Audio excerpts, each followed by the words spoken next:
इस वीडियो में हम कंपोनेंट्स ऑफ फायर आर्म देखने वाले हैं।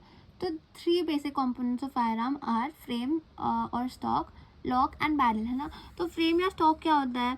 जो कि लॉक और बैरल को होल्ड करके रखता है, ठीक है, ओके। और लॉक क्या होता है? लॉक के पार्ट्स होते हैं, what are they? Firing pin, spring, trigger and extractor, है ना। तो ये पूरा लॉक में होता है, फायरिंग पिन, स्प्रिंग, ट्रिगर और एक्सट्रैक्टर, ठीक है। बैरल के पास क्या क्या होता है? बैरल का एक क्लोज एंड होता है जिसको ब्रीच बोलते हैं, ओपन एंड होता है जिसको मजल बोलते हैं, बीच में चैम्बर होता है, and it is basically a hollow cylinder, है ना। बैरल पूरा हॉलो सिलेंडर है, वही है। Barrel is a hollow cylinder. One end at the back is breech end, which is closed. It is enlarged to form chamber, which holds the cartridge. Okay. Next जो front end है उसको बोलते हैं मजल, okay.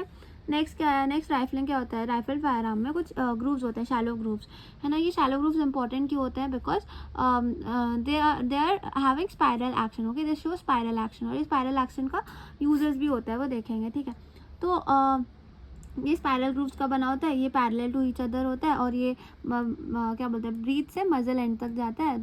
2 to 20 grooves होते हैं, और ये जो प्रोजेक्टिंग रिजेस होते हैं बीच में, इसको बोलते हैं लैंड, ओके। ये ग्रूव्स के बीच में जो प्रोजेक्टिंग रिजेस होते हैं उनको बोलते हैं land, and they run parallel to each other, right. And instruments use to make grooves is called as broach, okay. अब टाइप्स, कन्वेंशनल या नॉर्मल राइफलिंग में क्या होता है? डीप इवनली स्पेस्ड ग्रूव्स होता है।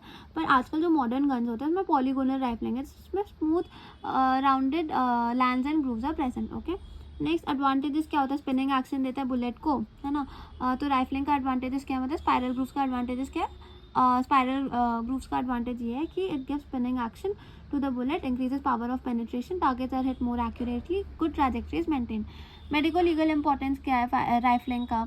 फायर आर्म आइडेंटिफिकेशन, हर एक फायर आर्म राइफलिंग मार्क्स देगा बुलेट पे, and you can use comparison microscopes, और ये गन को कौन सा, ये जो क्या बोलते हैं बुलेट आया, ये कौन से गन से है, ये सब क्रिमिनल इन्वेस्टिगेशन के केसेस में यू कैन यूज़ इट, है ना। तो फायर आर्म आइडेंटिफिकेशन में यूज़ हो रहा है। वूंड, तो ये बेसिकली ये बुलेट्स डीप पेनिट्रेशन और क्लीन एंट्री वूंड्स कॉज करता है ना।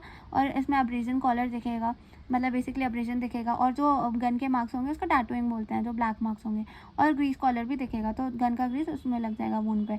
Smooth bore firearms, fire pellets causes this thing. Internal diameter को बोर या गॉज या कैलिबर बोलते हैं, हेलिक्सोमीटर से मेजर होता है। And rifle firearms, distance between two diametrically opposite lands is called as gauge या bore, which nothing but diameter, है ना। mm में मेजर होता है, मेट्रिक मेथड, या तो डेसिमल्स में भी मेजर होता है, उसको अमेरिकन मेथड बोलते हैं।